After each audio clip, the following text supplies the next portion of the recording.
Баршаңызға қайырлы күн достар, каналыма қош келдіңіздер. Бүгін сіздермен күздік салаттың, яғни осенний салаттың рецептісімен бөлісемін. Бұл салаттың ерекшелігі қуырып пісіріп отырмайсыздар.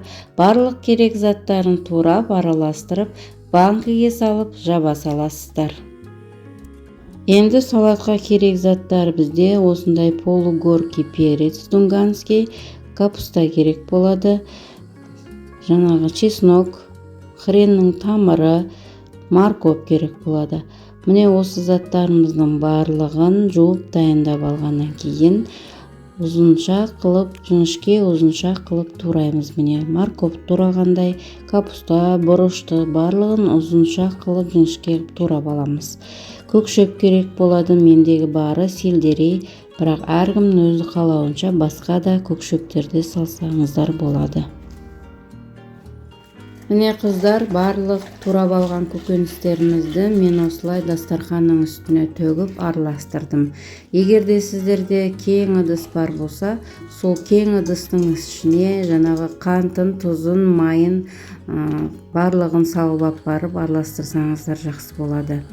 Мен осы салатқа керек заттардың барлығын видеоның астындағы описанияға жазып қалдыратын боламын. Сол жерден қарап көріп жасасаңыздар болады.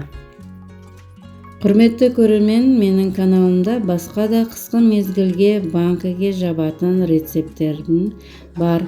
Кіріп көріп, бағалап, қолдап жіберсеңіздер. Каналымды бірінші рет көріп отырсаңыздар, каналға тіркеліп, лайк басып, қазақша контенттің дамуына өз үлестеріңізді қосып, қолдап қоярсыздар. Міне енді салаттың тұзын, қантын салып, барлығын жақсылап араластырамыз.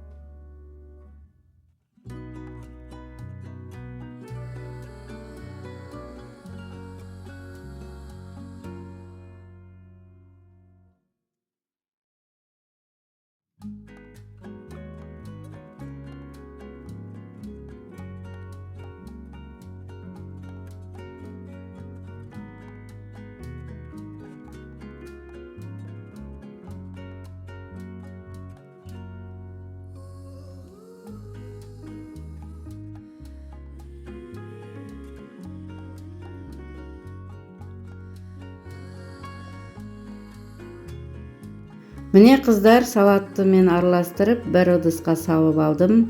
Түсі деген керемет болып шықты. Енді осы салатымызға уксус құятын боламыз. Менде 9% уксус болғандықтан 100 мл құйдым.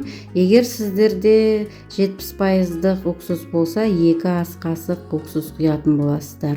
Ары қарай сұйық майымызды құйып, және 23 штук аспиринімізді езіп салатын боламыз. Аспиринді салаттың суына езіп сеңіздер болады, немесе жылы суға езіп құйсаңыздар болады. Міне аспириніміз толықтай еріген соң салатқа құйып араластыратын боламыз. Барлығын араластырып алған соң стерилденген банкіге нығыздап салатымызды салатын боламыз. Осы салат порциядан менен 8 литр салат шықты. Міндетті түрде сіздерде жасап көріңіздер. Кез келген тағаммен қосып жей бересіздер. Лағман жасағанда қосып, осы салаттан жасасаңыздар өте керемет дәмді болып шығады.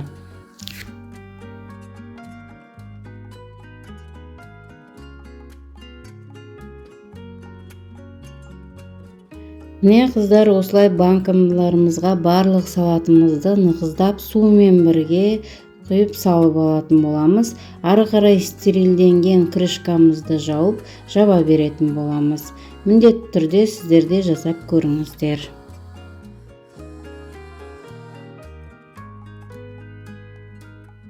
Міне құрметті көрермен, еш қиындығы жоқ, барлығын турап банкіге салып қана жаба салатын салат. Міндетті түрде сіздерде жасап көріңіздер. Бүгінгі видео рецепт ұнап жатса, каналыма тіркелмеген болсаңыз тіркеліп, лайк басып қолдап, қазақша контенттің дамуына өз үлесіңізді қосып жіберіңіздер. Келесі жолы қандай рецепт күтесіздер, комментарияға жақсы пікірлеріңізбен қоса жазып қалдырсаңыздар болады. Бүгінше осы сіздермен болған Айгүл Қалиқызы. Келесі жаңа видеомда кездескенше сау саламатта болыңыздар.